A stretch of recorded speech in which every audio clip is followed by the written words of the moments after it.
Selamat malam pembaca buletin, kembali hadir buletin di sesi misteri. Apakah kalian percaya adanya hantu kuntilanak? Apakah nyata, mitos, atau hanya dongeng saja? Mari kita bahas di sini. Sebelum lebih jauh alangkah baiknya like, komen dan tentunya subscribe agar channel ini berkembang. Kuntilanak adalah hantu yang dipercaya berasal dari perempuan yang meninggal secara tidak wajar, seperti meninggal saat melahirkan atau keguguran. Legenda kuntilanak diyakini berasal dari mitologi Hindu kuno, yaitu Yakshi. Yakshi digambarkan sebagai setan perempuan yang menghantui kuburan dan memakan darah orang yang hidup. Seiring waktu, legenda Yakshi menyebar ke daerah lain, termasuk Indonesia, Malaysia, dan Singapura. Di Malaysia dan Singapura, kuntilanak disebut Pontianak. Nama Pontianak berasal dari kata bahasa Melayu, Ponti, yang berarti pohon tinggi. Dalam cerita seram dan film horor di televisi Malaysia, kuntilanak digambarkan membunuh mangsa dengan cara mengisap darah di bagian tengkuk, seperti vampir. Agak berbeda dengan gambaran menurut tradisi Melayu, kuntilanak menurut tradisi Sunda tidak memiliki lubang di punggung. Jenis yang memiliki lubang di punggung sebagaimana deskripsi di atas disebut sundel bolong. Kuntilanak konon juga menyukai pohon tertentu sebagai tempat bersemayam. Misalnya waru yang tumbuh condong ke samping, populer disebut juaru doyong. Menurut kepercayaan masyarakat Melayu, benda tajam seperti paku bisa menangkal serangan kuntilanak. Ketika kuntilanak menyerang, paku ditancapkan di lubang yang ada di belakang leher kuntilanak. Sementara dalam kepercayaan masyarakat Indonesia lainnya, lokasi untuk menancapkan paku bisa bergeser ke bagian atas, yakni bagian ubun-ubun kuntilanak. Kepercayaan akan adanya kuntilanak atau sundel bolong sangat sering dijadikan sebagai bahan legenda urban serta sinema dan menjadi bagian dari kultur pop masyarakat. Dikutip dari CNBC Indonesia, mitos hantu Indonesia ternyata menarik perhatian antropolog Jerman. Bernama Timo Duile penasaran dengan hantu paling populer, yaitu kuntilanak. Kuntilanak biasanya digambarkan sebagai sosok perempuan berbaju putih, berambut panjang, dan sering tertawa nyaring yang menyeramkan. Timo sangat tergugah untuk mencari asal-usul hantu tersebut yang tertuang dalam sebuah penelitian berjudul Kuntilanak, Ghost Narratives and Malemodernity in Pontianak, Indonesia. Penelitian tersebut dipublikasikan Journal of the Humanities and Social Sciences of Southeast Asia pada 2020. Perlu diketahui, kuntilanak tak hanya ada di Indonesia, melainkan juga di Malaysia, Singapura, dan Brunei Darussalam, yang menyebutnya Pontianak. Di negara-negara tersebut kuntilanak atau Pontianak digambarkan sebagai mayat hidup yang mengancam manusia karena tidak dapat menemukan kedamaian setelah meninggal. Penamaan Pontianak di Malaysia sebagai kata ganti kuntilanak tidak terlepas dari kaitannya dengan asal-usul kota Pontianak. Kuntilanak kerap digambarkan sebagai makhluk halus dengan sosok perempuan yang menakut-nakuti manusia dengan tawanya yang khas. Penampilannya selalu dideskripsikan menggunakan pakaian atau jubah serba putih dengan rambut panjang menjuntai.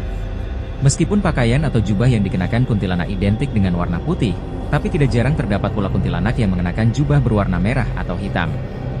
Katanya, warna jubah yang dikenakan oleh kuntilanak ini merupakan tanda seberapa kejam makhluk astral yang satu ini. Tidak jarang pula kuntilanak digambarkan mempunyai wajah yang hancur atau seram dengan kuku yang panjang dan aroma tubuh yang kurang sedap. Makhluk halus yang satu ini juga biasanya melakukan teror menakut-nakuti manusia dengan muncul di kegelapan, atas pohon, bahkan sampai terbang. Kuntilanak sendiri seolah-olah sudah menjadi urban legend yang tidak bisa dipisahkan dengan kebudayaan Indonesia yang memang dikenal mempunyai jenis hantu yang beragam. Maka tidak mengherankan apabila banyak orang yang mungkin bertanya-tanya, dari mana sebetulnya asal-usul kuntilanak sendiri. Menurut cerita yang beredar, kehadiran kuntilanak bisa dirasakan apabila terdengar suara anak ayam di tengah malam. Ada juga yang mengatakan suara angsa juga. Adapun suara seperti kibaran kain yang terdengar, katanya itu adalah suara kuntilanak sedang terbang. Mungkin pendengar buletin pernah ada yang mengalami ciri-ciri kejadian seperti yang saya sebutkan, bisa komen di bawah.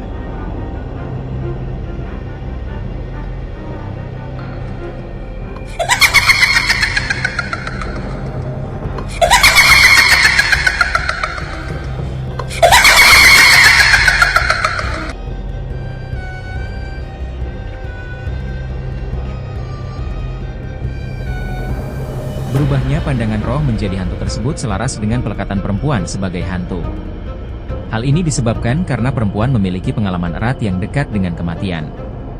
Sebut saja seperti kelahiran. Angka kematian yang tinggi pasca kelahiran membuat perempuan diasosiasikan sebagai hantu. Hal ini tentu tidak dapat dibenarkan. Meski begitu, Penggambaran kuntilanak sebagai perempuan yang menyeramkan sudah terlanjur berakar karena sering dipopulerkan oleh film dan cerita misteri. Dan ini susah untuk diubah kembali.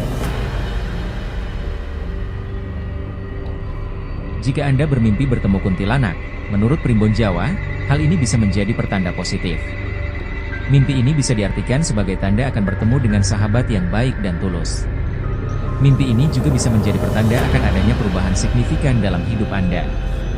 Namun, dalam ajaran Islam, mimpi bertemu kuntilanak bisa jadi berasal dari setan atau nafsu manusia. Mimpi ini bisa menjadi peringatan untuk lebih mendekatkan diri kepada Allah. Jika Anda bertemu dengan hantu, Anda bisa mencoba untuk menguatkan mental dan meningkatkan rasa berani. Tidak berlebihan dalam rasa berani, karena bisa memunculkan rasa sombong. Begitupun dengan rasa takut, jangan sampai Anda tergesa-gesa berlari, karena ditakutkan Anda terjatuh dan tentu saja itu menyebabkan kecelakaan yang fatal. Biasakan berdoa ketika tidak sengaja bertemu kuntilanak, karena sejatinya mereka adalah makhluk jin yang diciptakan untuk mengganggu umat manusia. Ada banyak cerita kesaksian yang admin temukan di sekitaran masyarakat. Ada yang pernah melihat kuntilanak di atas pohon duduk di dahan sambil mengayunkan kakinya. Ada pula yang melihat kuntilanak terbang meski hanya sekejap. Kuntilanak kerap dikaitkan juga dengan cerita yang berkaitan dengan kriminal. Tak sedikit cerita orang dikirim kuntilanak hingga mengganggu kehidupan manusia. Namun di balik semua cerita yang beredar, kita jangan terjerumus ke dalam rasa ketakutan.